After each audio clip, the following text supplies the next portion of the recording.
In these times, a lot of game developers are focusing more on implementing microtransactions into their video games.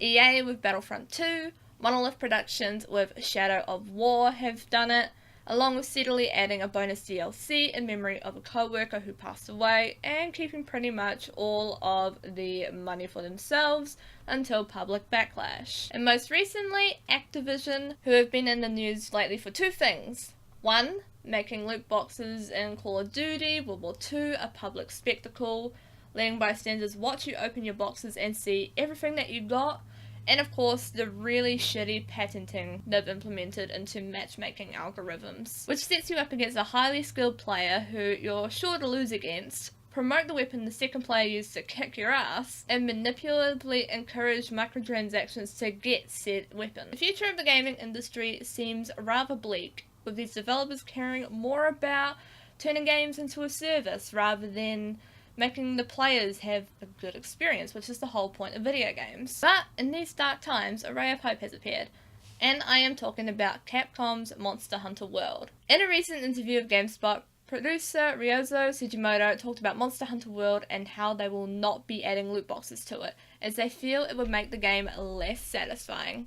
Yep, but no, right? Holy shit on the sheet. A developer that's against loot boxes? What is this? Now, let's calm ourselves and dive into this interview, shall we? Sugimoto begins with saying the following. I think that Monster Hunter has already built that kind of randomized item reward into the gameplay.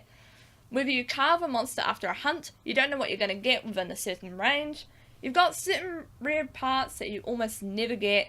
You've got some ones that you don't need, that you get a lot of, and then there are the rewards for the quest as well. There are some rewards that are standard, there are some that are randomized, and a bit bigger or a smaller chance of getting them. He also explains that it just felt like Monster Hunter World doesn't need that kind of system.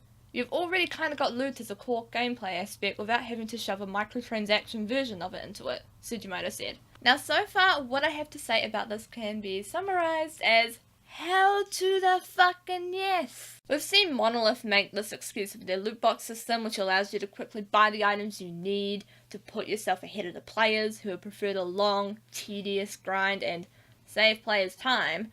And yes, the grind is in fact tedious. But there is a little catch. The items are completely random, so if you're hoping for a particular item, pray to the old gods and the new that you get it, because your chances are pretty low. But back to Monster Hunter World. The fact that they're so adamantly against the idea of paying to skip portions of the game to get ahead is commendable, and I greatly admire it. Plus there is that little golden nugget in Sugimoto's statement. As my neighbour across the ditch, Aussie Man Reviews, would say, fuck yes Sugimoto, fuck yes. There's also a separate interview with game directors Yuya Takuda and Konami Fujioka, who echoed Sugimoto's words on the subject of microtransactions. First up, we have Takuda's statement. I wouldn't see a paid loot box or paid system for getting random items as fitting for Monster Hunter because it isn't a game where the strength of the items is the key aspect of how you proceed, he said. The idea is that the time you spend hunting and the action part of the game is how you brush up on your skills.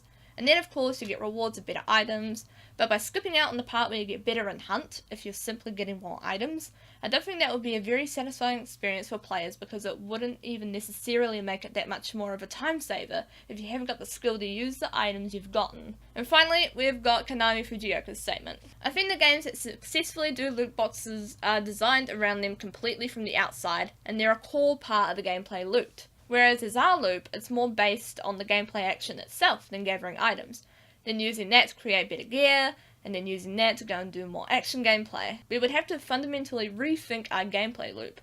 When you're including loot boxes, you have to make them desirable to players and make them want to have them by introducing them in basic gameplay. And then that leads to further opportunities for purchasing to save time or get cooler items. And with our gameplay, we can't just put them in there and have it work. We'd have to have a substantial rethink, which is not something we're particularly planning to do at this time. Overall, this makes me pretty hopeful as a gamer. It's good to see that not all developers are lusting for those extra bits of cash from microtransactions. I like what Takuda said about how there's more of a focus on hunting and earning loot through those means and honing your skills, getting better at the game, and how the implementation of microtransactions just wouldn't be satisfying for players. I know for me, when I play RPGs, I enjoy the satisfaction of taking down a big boss and earning loot that way. A recent experience for me where this happened was when I was playing the Break of Dawn quest in Skyrim. And after coming through the ruins, I reached the final boss. Now, after running around the area and screaming and crying like a little bitch, having to use my potions sparingly, and strategizing which weapons and spells to use to take him down, when to duck and when to run, and when to charge full force, I defeated the boss and earned the sword Dawnbreaker at the end of the quest. It's these types of experiences that make gaming what it is. Fun, exciting, and at times a challenge. And it's great to see that Monster Hunter World will be focusing on that aspect, giving the players a experience that they deserve rather than trying to shove microtransactions in their faces. I honestly expected Capcom to throw microtransactions in there because, well, they're Capcom. But I'm pleasantly surprised. So massive props to the people behind this game and for not bending the knee to those pesky microtransactions these days, which are growing ever more popular. And with that, this is where I'm wrapping things up.